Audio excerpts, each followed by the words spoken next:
Bienvenidos al tutorial de introducción a Ruby, parte 2. En este tutorial vamos a continuar con lo básico, las operaciones básicas que tiene Ruby.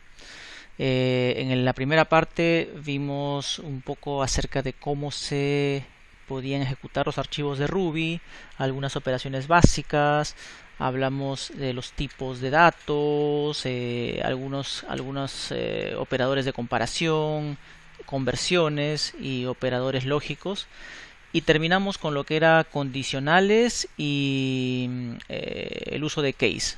Vimos también algo de el comando gets para ingreso de datos por teclado.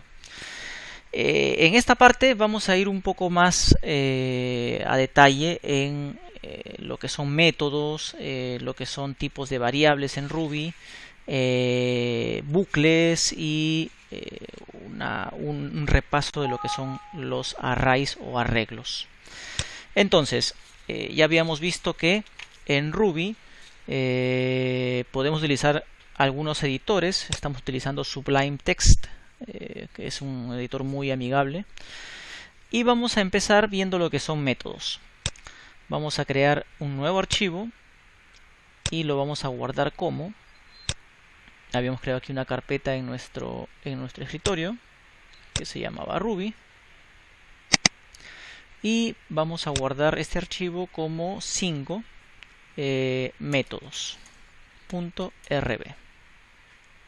Guarda. Entonces, los métodos en Ruby se reconocen porque empiezan con la palabra reservada def. Def indica a Ruby que estoy definiendo un método o función. El método es más orientado a objetos, pero también podemos decir que estamos creando una función si es que no está asociado directamente a un objeto. Vamos a crear un objeto, una función que se llame saludo, por decir. Y esta función va a tener dos argumentos, nombre y edad. Los argumentos en Ruby se colocan entre paréntesis a la derecha del nombre del método. Los argumentos son datos que se necesitan para ejecutar el método, datos de entrada. Por lo tanto, con este método yo voy a hacer, por ejemplo, esto. Voy a imprimir un mensaje que diga hola, y esto lo voy a concatenar con el contenido del argumento nombre que el usuario me va a pasar, y lo voy a concatenar con esto. Tu edad es, y vamos a agregar la edad, pero edad sería un valor entero, ¿no? El usuario va a entrar un entero, entonces por lo tanto yo tengo que pasarlo a string para poder concatenar, ¿no? Entonces utilizo el método toIs, que lo que hace es convertir este valor string, y si quiero, para que quede más bonito, cierro con un punto. Yo podría hacer ingresar o cerrar el método con la palabra reservada end. Todos los métodos que empiezan con def deben tener su cierre, que es la palabra end. Es decir, aquí lo que he hecho es definir un método. Ahora tengo que usarlo. Entonces vamos a hacer esto.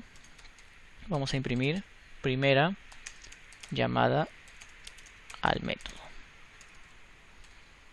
método saludo. Y vamos a ejecutar saludo. Y tengo que pasar los parámetros, ¿no? Nombre y edad. Entonces nombre será un string. Juan, vamos a decir que se llama la persona que ejecuta el método, y tiene una edad de 20. Entonces vamos a ejecutarlo, control B grande, y me va a dar el resultado, ¿no? Está imprimiendo primera llamada al método saludo, y ejecuto saludo, que lo que hace es imprime por pantalla hola Juan, porque ese es el nombre que he ingresado. Tu edad es la edad, que es 20. Tu edad es 20, punto. Simplemente un método es con algunos argumentos de entrada que son opcionales. En algunos casos no todos los métodos tienen argumentos de entrada. Ejecuta una serie de pasos, acciones que dan un resultado. En este caso es una impresión por pantalla. Pero también puede ser que yo quisiera tener la opción de definir atributos, argumentos por default. Es decir, ¿qué pasa si el usuario no ingresa argumentos? Entonces yo puedo hacer esto. Yo quiero que en caso el usuario no ingrese su nombre, por default se muestre la palabra amigo en lugar de nombre. Y si no ingresa la edad, que el default sea 18 años, que sea mayor de edad. Entonces podemos hacer esto. Vamos a hacer la segunda llamada al método saludo sin argumentos. Entonces lo que acabo de hacer aquí, que es agregar este igual amigo y en este caso igual 18, significa que en caso no se ingresen valores como argumentos para este método, se utilice por default, el valor por defecto va a ser amigo para nombre y 18 para edad. Y lo podemos probar aquí. Vamos a llamar al método saludo, pero sin argumentos, simplemente así. Y vamos a ver el resultado. Voy a colocar aquí un \n para que genere un enter adicional para que se separe. Esta es la representación del enter dentro de una cadena. Vamos a hacerlo, ejecutarlo. Y aquí está, miren que el \n generó esta línea en blanco. Entonces, estoy haciendo esta segunda llamada al método salud sin argumentos y miren, se imprime hola, amigo, como no ingrese argumentos, toma el valor por default, que es amigo. Tu edad es 18 porque es el valor por default también.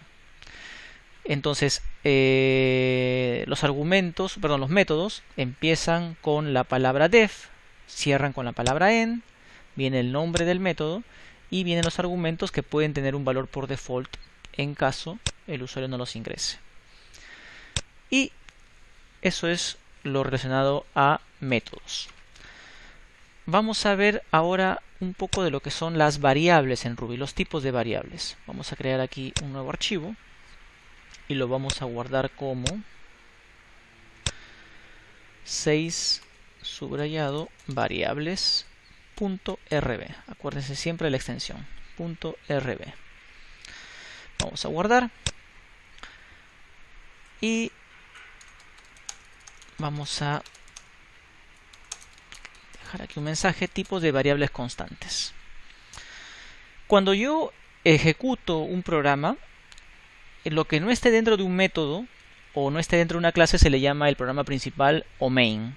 Entonces en este punto yo estoy en el programa principal. Vamos a colocar aquí: estoy en el programa principal, para poder explicar esto, o main. Lo primero que vamos a ver es el concepto de constante. La constante, un valor constante, su nombre lo dice, es un valor que no cambia en el tiempo. En Ruby, la notación para una constante es que empiece con una letra mayúscula. Ruby nos indica que cuando yo tengo una constante debo referenciarla con una palabra que empiece con una letra mayúscula. Pero lo que se acostumbra es colocar toda la palabra en letras mayúsculas. Por ejemplo, aquí en Perú tenemos un impuesto que es el IGB. Entonces yo puedo decir que este IGB representa el 18%, 0.18. Esto que estoy haciendo aquí es la definición de una constante. Estoy definiendo la constante IGB que va a tener un valor de 18. Entonces vamos a poner aquí un comentario: constante, su valor no cambia durante la ejecución del programa. Esa es una constante.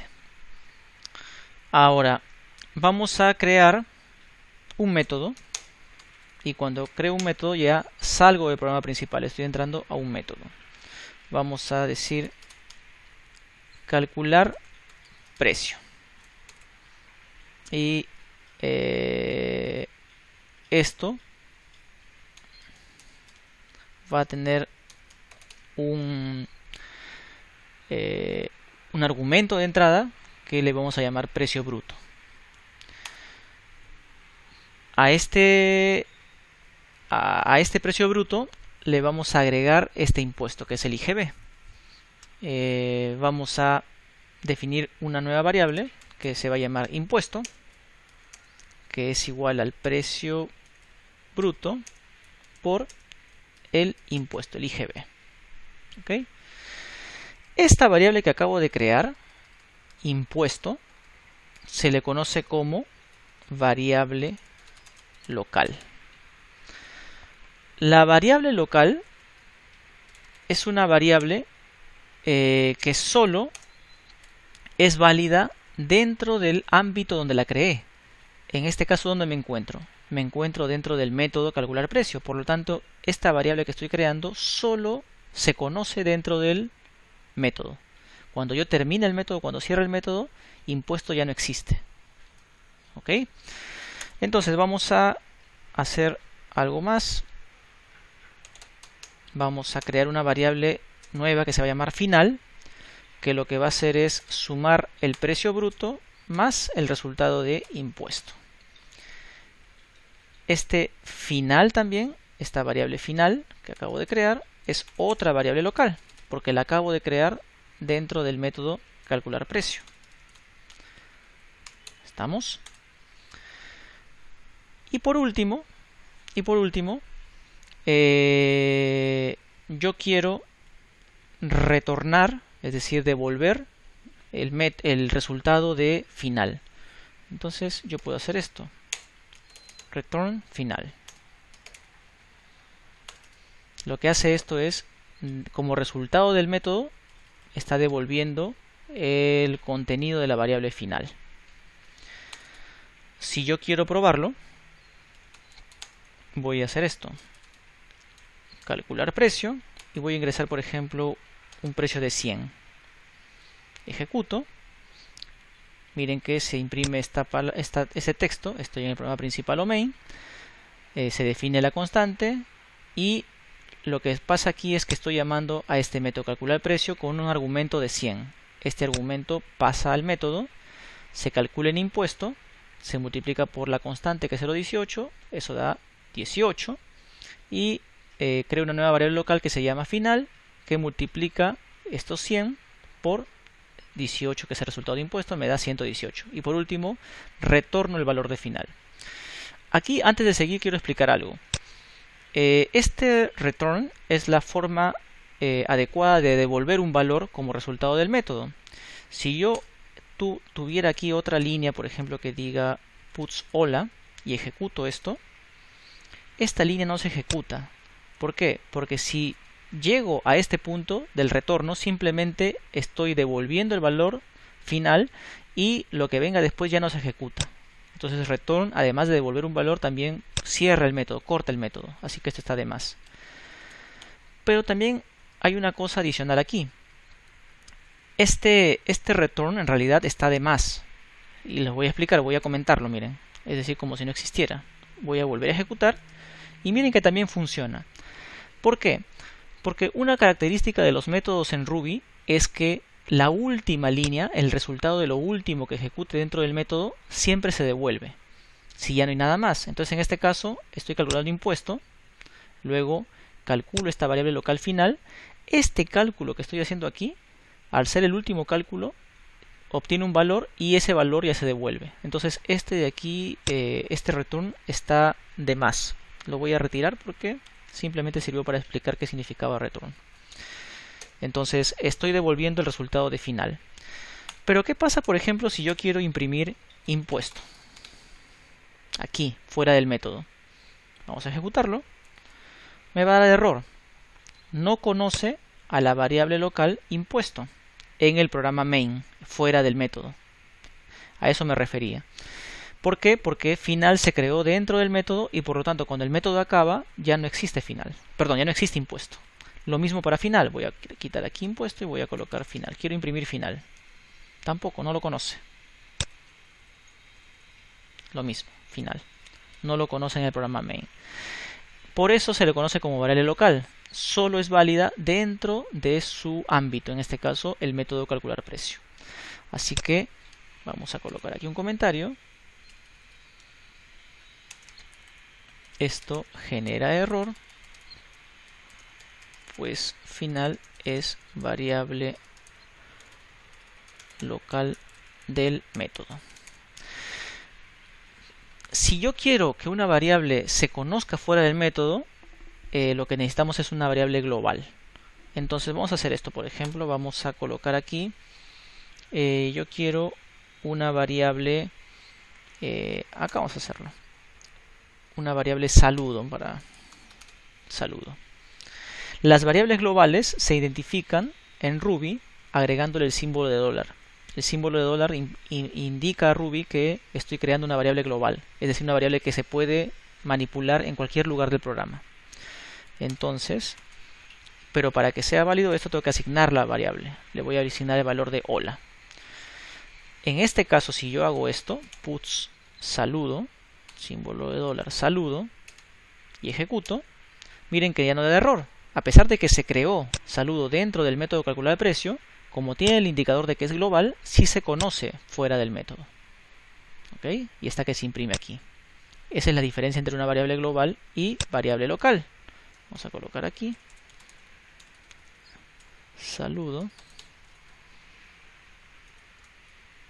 variable global. ¿Estamos? Ahora, lo más usual es que yo cree una variable global aquí afuera, al inicio. Normalmente lo que hago es, vamos a crear por ejemplo una variable resultado, así.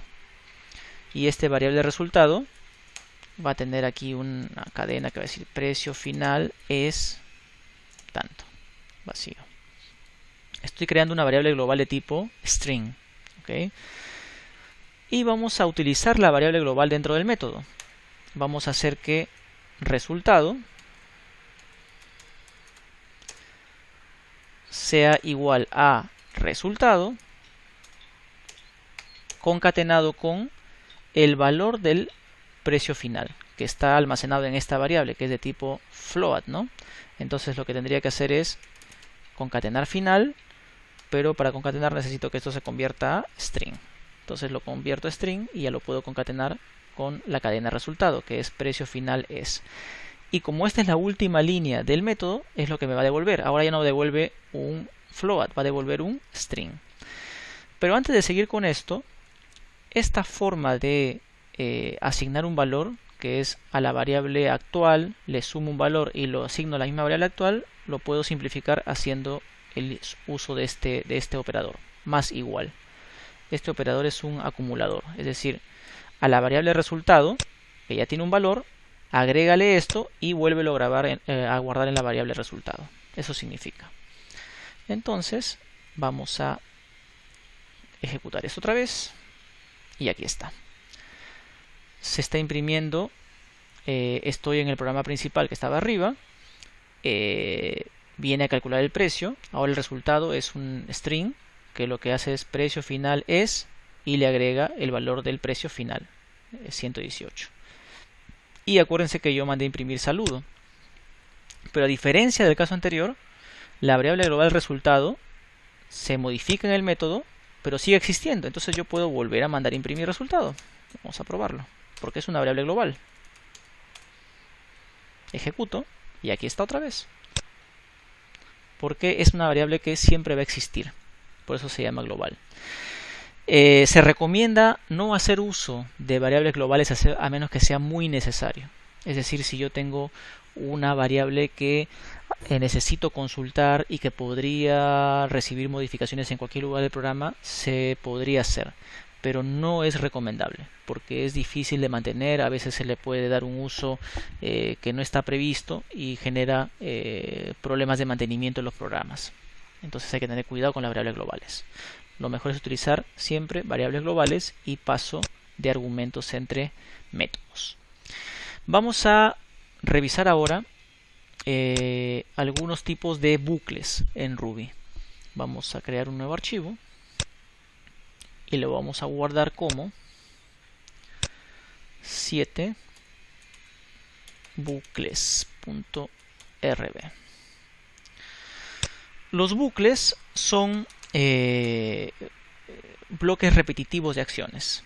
A veces queremos que una acción se repita muchas veces y para eso utilizamos bucles, para no estar haciendo imprime 10, imprime 10, imprime 10 20 veces. Entonces existen muchas formas de hacer bucles. En Ruby los más conocidos son el while, que tiene esta estructura, while end. Vamos a hacer un ejemplo. Imprime los pares a partir de 2 hasta 10 con while. Entonces vamos a utilizar este bucle while para hacer esta impresión de pares.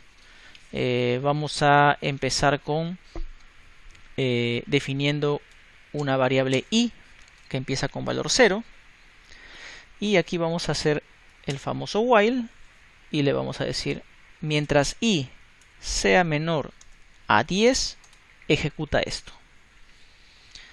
Al valor de i, que tiene un valor de 0 ahora, incrementa, miren, nuevamente estoy utilizando el más igual, esto es lo mismo que hacer esto, i igual i más 2, perdón, i más 2, ahí súmale 2 y almacénalo otra vez en i. Para no hacer toda esta línea hago esto, acumula, incrementa en 2 el valor de i, es lo mismo, y imprime el valor de i que acaba de ser incrementado. ¿Okay? Cierra el bucle while y vamos a finalizar con un puts para saber que terminamos. Fin del bucle while. Y vamos a darle un par de enters. Listo. Ejecutamos esto y ahí está. Imprime los pares a partir de 2 hasta 10 con while. Empiezo asignando un valor 0 a la variable i y hago una primera revisión de este valor. Digo, i es menor que 10, sí. Entonces, suma 2, ahora i vale 2, imprímelo. Acá está que imprime el 2. Da la vuelta y vuelve a comparar. 2 es menor que 10, sí. Súmale 2, ahora es 4, imprime 4. Vuelve a dar la vuelta. 4 es menor que 10, sí. Hasta que llega a ser 10. Vamos a hacer cuando llega a 8. Es 8. Ya lo imprimió. 8 es menor que 10, sí. Súmale 2, ahora vale 10. Imprime 10, sale y pregunta, ¿10 es menor que 10? No. Entonces ahí ya no ejecuta el while. Lo cortó. Y se va aquí, sale el while y continúa con esto. Fin del bucle while, que es lo que he impreso acá. Así funciona un while. Hay que tener en cuenta que un bucle while puede darse la situación de que no ingrese nunca, porque la revisión de la condición se hace al inicio. ¿Ok? Hay que tener en cuenta eso. Vamos a ver ahora el bucle until end. ¿Hasta qué? Vamos a hacer algo muy parecido. Imprime los pares del 2 hasta el 10 con until. Entonces aquí cambia un poco la cosa. Hacemos lo mismo. I igual a 0. Creamos una variable i igual a 0. Y llamamos a esta palabra reservada until 10 mayor o igual a 10. Y increméntalo en 2 y imprime i. Cierro el bucle until y para saber que ya salí voy a colocar este mensaje: fin del bucle until. Voy a ejecutar y aquí está. Ese fue el primero, el while. Ahora tenemos el until también, 2, 4, 6, 8, 10. Es muy parecido al while, si se dan cuenta, es muy parecido al while, pero tiene la condición contraria. Aquí era mientras i es menor que 10, aquí es hasta que i sea mayor o igual que 10. Es muy parecido, pero es lo contrario de while. Repite hasta que. Y como siempre se hace la comparación al inicio, también puede ser que nunca ingrese este bucle. Por último, bueno, no por último, el siguiente bucle es el do while. do while. Y este bucle también necesita una variable de control. Entonces vamos a hacer imprime los pares del 2 al 10 con do while. Entonces tenemos una variable i que empieza con valor 0. A pesar que dice do while, no se coloca el do. Vamos a verlo. Se inicia con un begin. Begin a este valor i, increméntale 2, imprímelo, y esto termina hasta que i sea mayor o igual que 10. Y vamos a imprimir fin del bucle do while. A diferencia de los casos anteriores, miren que la condición se evalúa al final del bucle. Por lo tanto, como no hay una evaluación al inicio, este bucle siempre se va a ejecutar por lo menos una vez. En estos casos podría darse que nunca se ejecute. En este caso sí entra por lo menos una vez porque no hay condición de evaluar. Entra y cuando acaba la primera ejecución recién se evalúa si sale o no sale. Vamos a ejecutarlo. Y aquí está el resultado. El resultado es esto. Imprime los pares a partir de 2 con do while. Lo que hace es esto. Asigna i valor 0 y dice mientras, o dice inicia un bucle. Incrementa i en 2, ahora vale 2, imprime 2, acá está. Y evalúa. 2 es mayor o igual que 10, no. Entonces continúa el bucle. Ahora pasa i valer 4, imprímelo y evalúa. 4 es mayor o igual que 10, no, continúa y así. Hasta que cuando imprime el 10 va a evaluar 10 es mayor o igual que el 10 y va a decir sí, entonces sale. En este caso tiene que cumplirse la condición para que salga del bucle. ¿Ok? Eso es otra opción. Y una opción muy conocida y se usa en muchos lenguajes de programación es el for. El for se utiliza cuando tienes ya una cantidad definida de iteraciones por realizar. Entonces vamos a probarlo. Vamos a guardar, a copiar esto. Pero ahora es un for. Y el for es un poco más simple. Empiezo con la palabra reservada for. Tengo que crear una variable, así, for i. Y aquí puedo aprovechar esta estructura que tiene Ruby.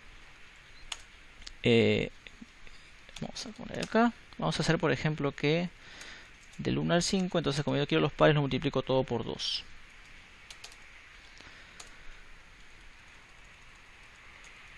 Vamos a hacer esto.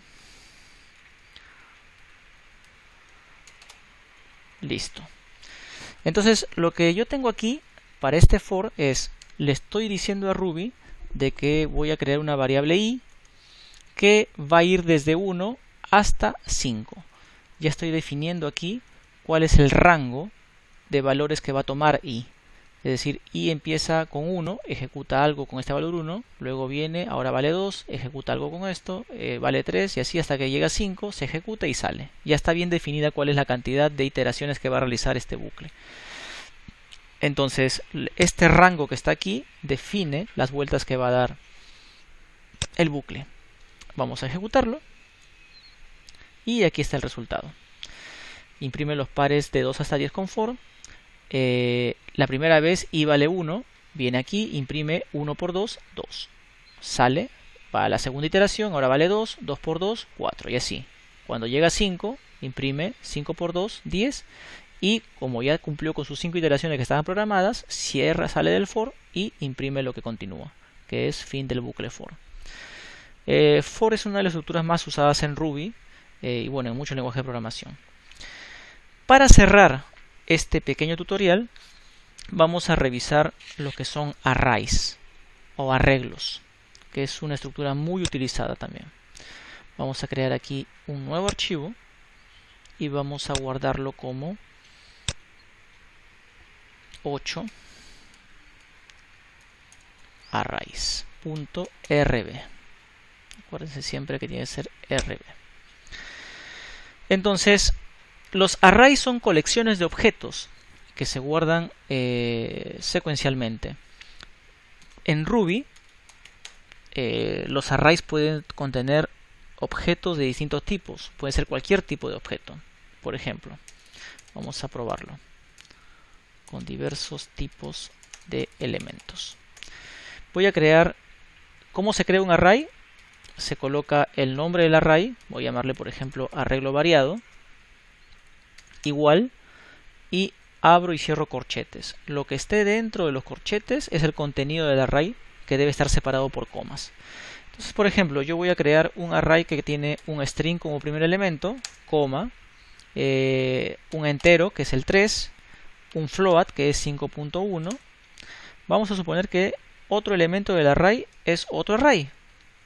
Este 1, 2 es un array. Si se dan cuenta, tiene una apertura y un cierre de corchetes. Y vamos a poner aquí cadena más larga.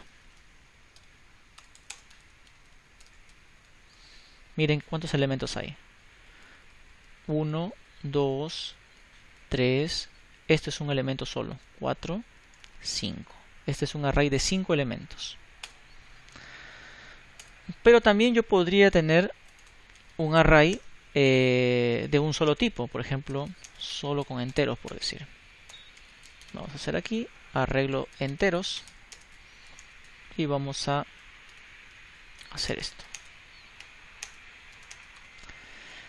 Estoy creando un array de 5 elementos, todos enteros. Es más, lo estoy haciendo ordenado, pero eso es opcional. Yo simplemente lo he hecho como ejemplo. Entonces, cualquiera de los dos son válidos. Yo puedo tener un array de strings, puedo tener un array de objetos, puedo tener un array de floats, combinarlos, ya vimos, todo es válido. ¿Cómo imprimo un array? Es decir, cómo hago que se salga ordenado, bonito por pantalla. Para eso, vamos a hacer esto, por ejemplo. Puedo un array X, por ejemplo, el arreglo variado que acabo de crear acá arriba, el primer arreglo, que es este de aquí, lo puedo convertir con el método toIs. Lo puedo convertir a un string y asignarlo a esta variable cadena, o simplemente directamente puts toString, ¿no? También es válido. Pero vamos a hacerlo así y voy a mandar a imprimir cadena. Puts cadena, que es la representación como string de este arreglo variado. Si mando a ejecutar esto, me sale así. Juan, separado por coma 3, todos los elementos, miren que acá está el otro elemento. Esta es la forma que como usuario, como persona común y corriente, me permite entender que el contenido de este array. Otra forma es también incluirlo dentro de una cadena, ¿no? Interpolando. Por ejemplo, puedo hacer esto. Puts arreglo. Vamos a darle un enter más. Arreglo de enteros. Igual. Y aquí, ¿se acuerdan de interpolación? Ingreso el nombre de la variable, que es arreglo enteros, que es esto de aquí. El objeto arreglo enteros se va a imprimir con su representación impresa. Ejecuto esto y aquí está. Arreglo de enteros, que es esta parte igual, y el array tal cual se imprime como un string. Es otra forma también de imprimir.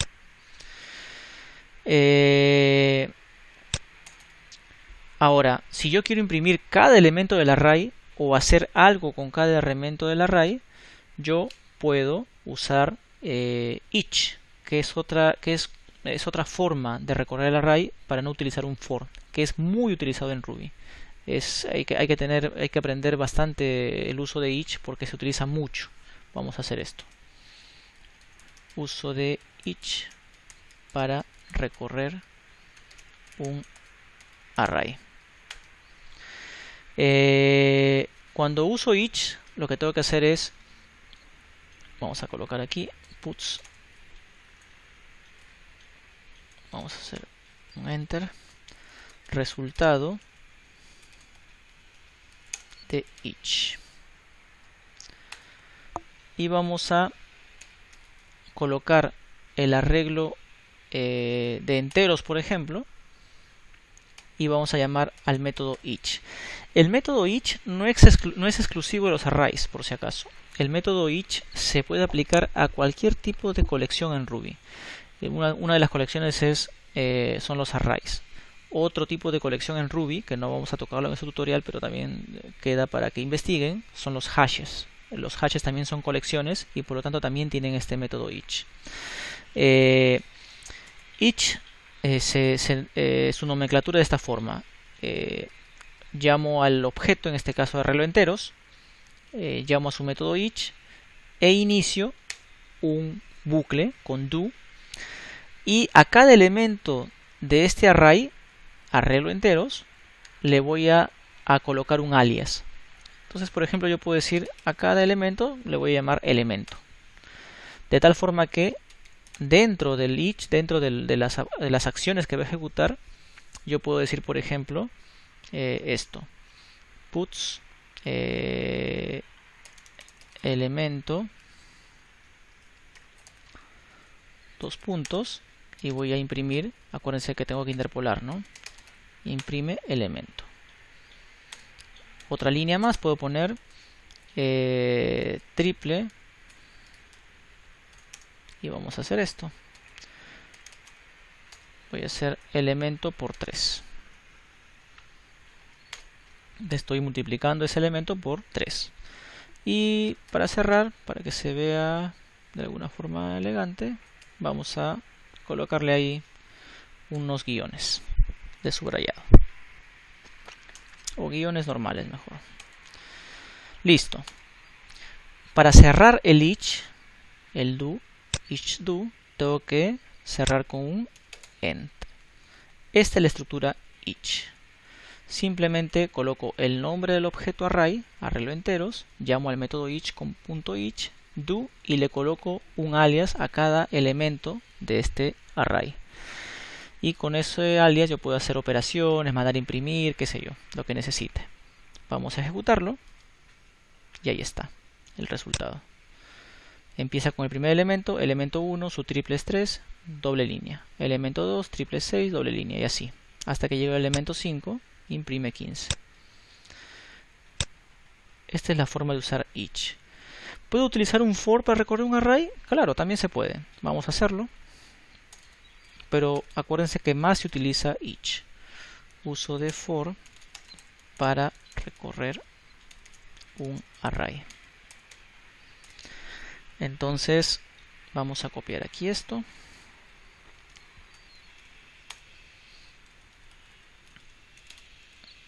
Y vamos a hacer esto. For i in arreglo entero será do. Vamos a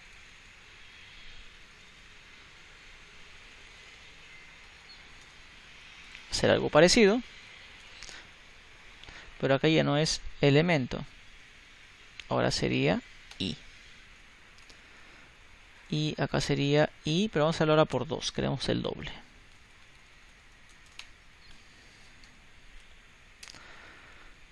Y para cerrar el for, tengo que colocar el end.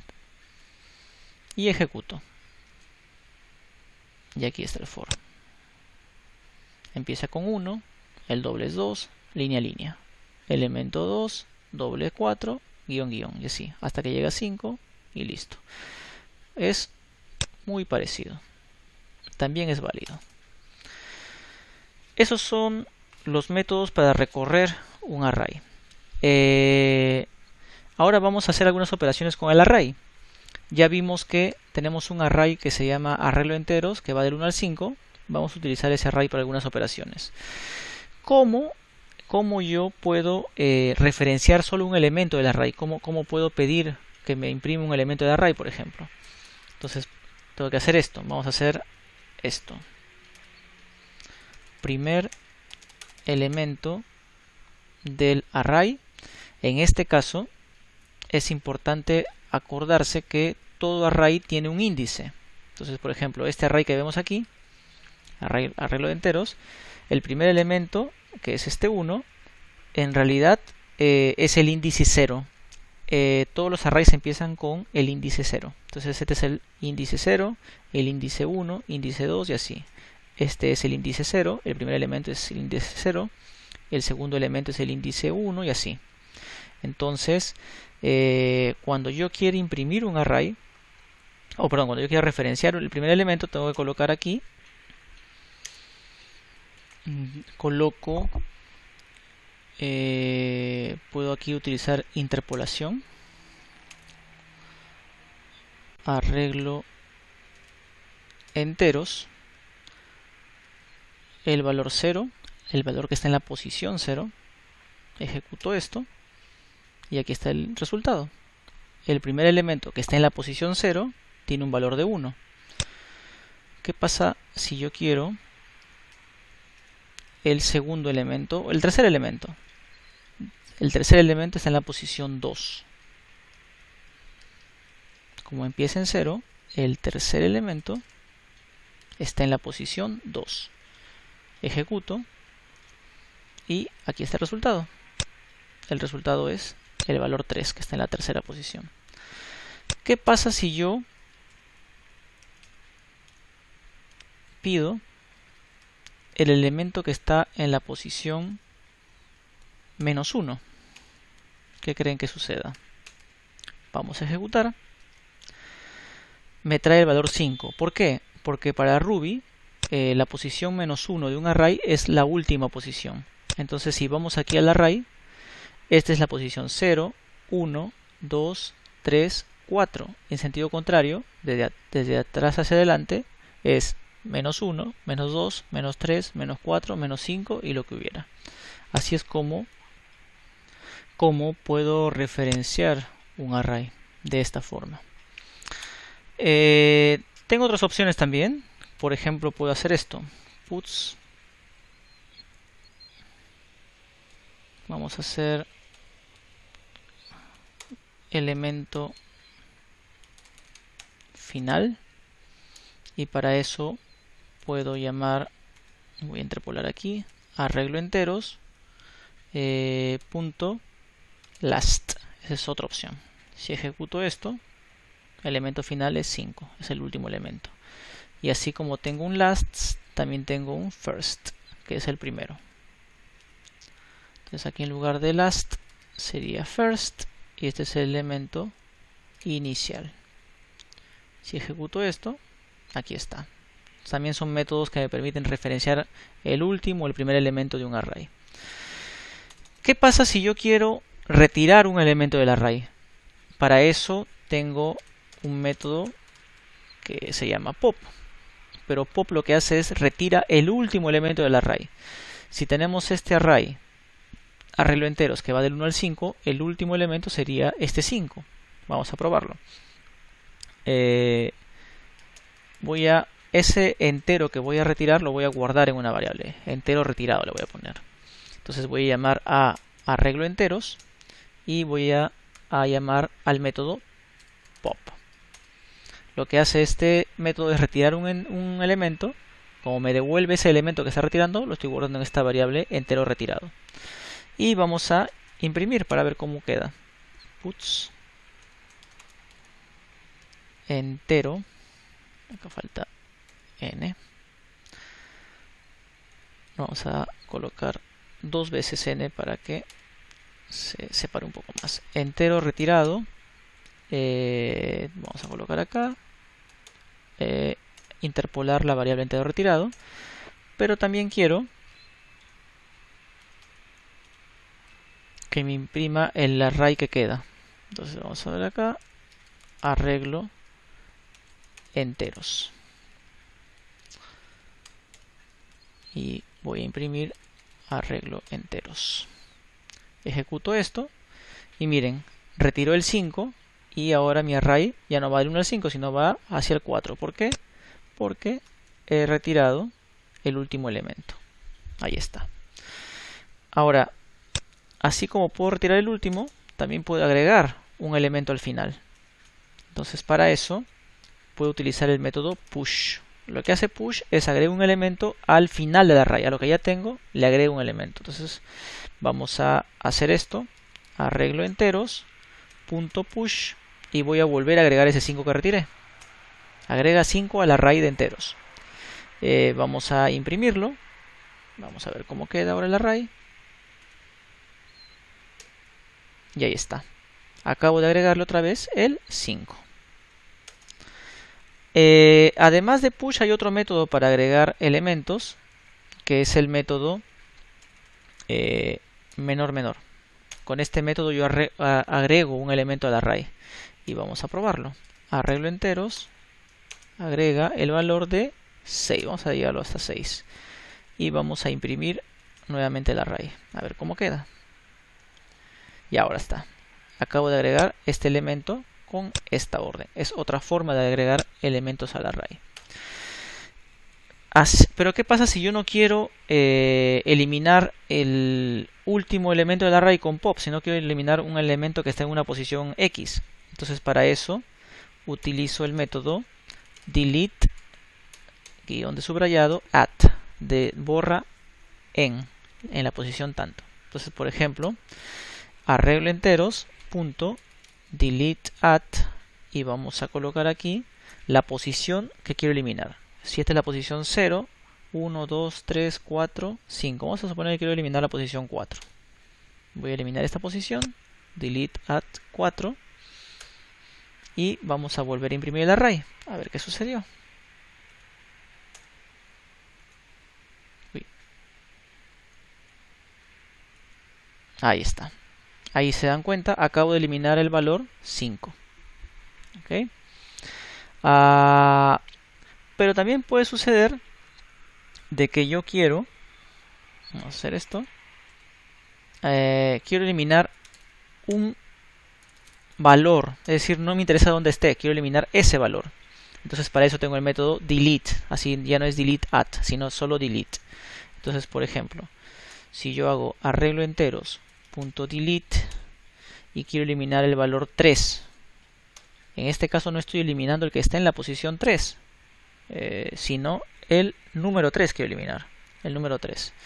Justo coincide, ¿no? Pero es el número 3. Entonces lo que va a hacer es, me va a borrar todas las ocurrencias del número 3 en el array. En realidad, si hubieran dos números 3 en el array, los va a borrar los dos. Vamos a probarlo. Y ahí está, el 3 ya no está. Ese es otro método para eliminar elementos de un array.